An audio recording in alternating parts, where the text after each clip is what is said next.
Olá pessoal, eu sou a professora Kelly e esta videoaula é um teste que está sendo gravado como requisito de prática da aula 3 do curso de Tecnologia Aplicada em Sala de Aula.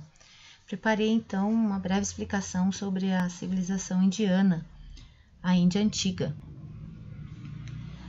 Assim como o rio Nilo, Tigre, o rio Nilo no Egito, o rio Tigre e Eufrates na Mesopotâmia, os rios Indo e Ganges também propiciaram o agrupamento humano na Índia.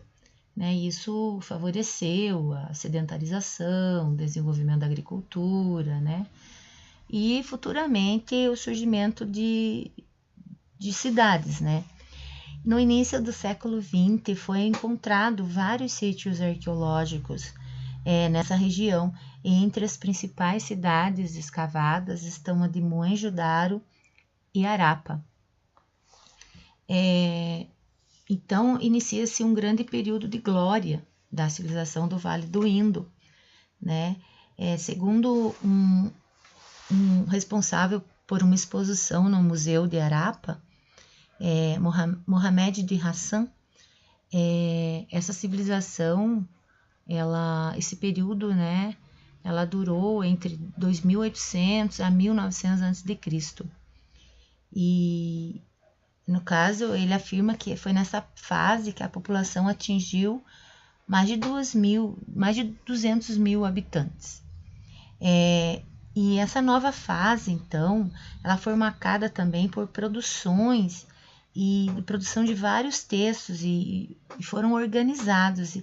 E essas produções, nesse período chamado Veda, essas produções textuais foram conhecidas como literatura védica, porque os Vedas, no caso, é a principal fonte para compreender as origens da cultura indiana.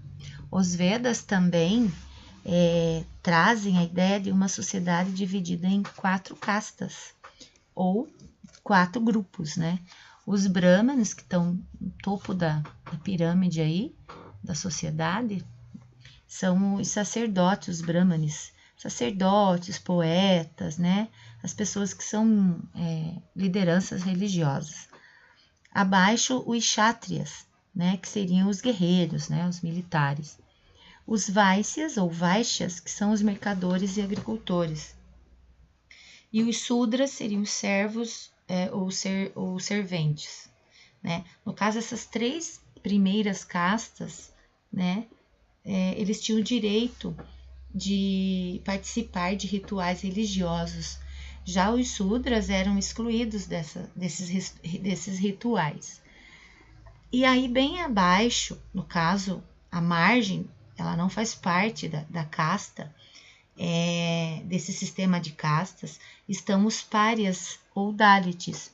Eles também são conhecidos como os intocáveis, portanto, eles não faziam parte da sociedade, seriam os sem castas. Esse tipo de sistema ainda existe hoje. Ele, na teoria, ele foi abolida já em 1950, quando foi instalada a República na Índia. Mas na prática, na prática ainda persiste de forma significativa, sabe? Principalmente fora dos grandes centros urbanos.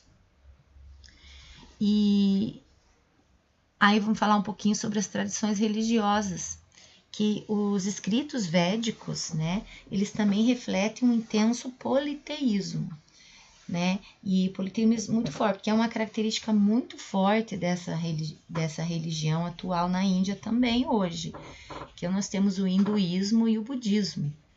O hinduísmo, a palavra hinduísmo é usada para designar um conjunto de práticas que dão ao povo hindu, na verdade, uma identidade, dentro da diversidade das civilizações. E o budismo surge na Índia também através do Siddhartha Gautama, o Buda, o iluminado. Segundo a filosofia Buda, do budismo, a base dos ensinamentos de Buda são as 4 nobres verdades, o caminho óctuplo, né? Então aí eu coloquei uma imagem só para identificar, não vou falar cada uma delas, né?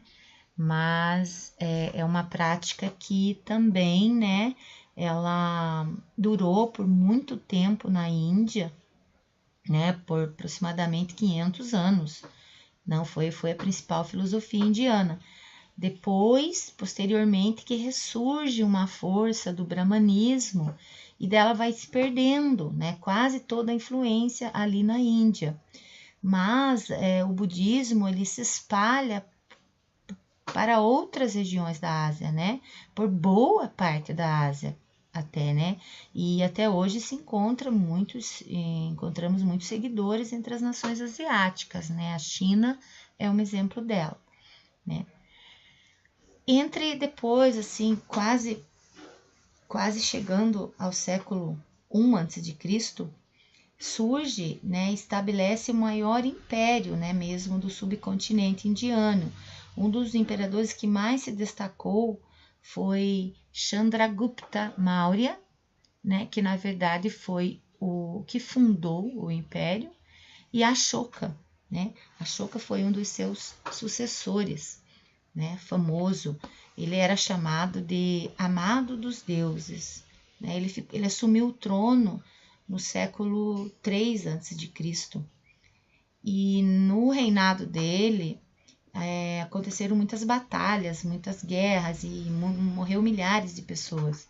Após essas mortes, ele decidiu governar não mais pela guerra, e sim a partir dos ensinamentos do budismo. E ele manda, então, entalhar em blocos de pedras os novos ensinamentos. Esses escritos foram chamados de Éditos de Ashoka. E então, muito do que a gente entende hoje sobre a cultura indiana se estabeleceu entre os séculos 2 e 5 depois de Cristo.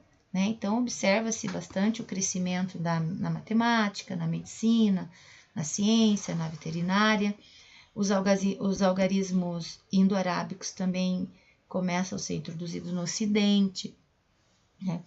E aí, após o século 7 depois do Cristo já, o subcontinente indiano sofre novo impacto com a expansão islâmica. E por 500 anos, né, mais ou menos, o islamismo se estabelece ali com muita força, especialmente no norte indiano. Então é isso, pessoal. Obrigada pela atenção.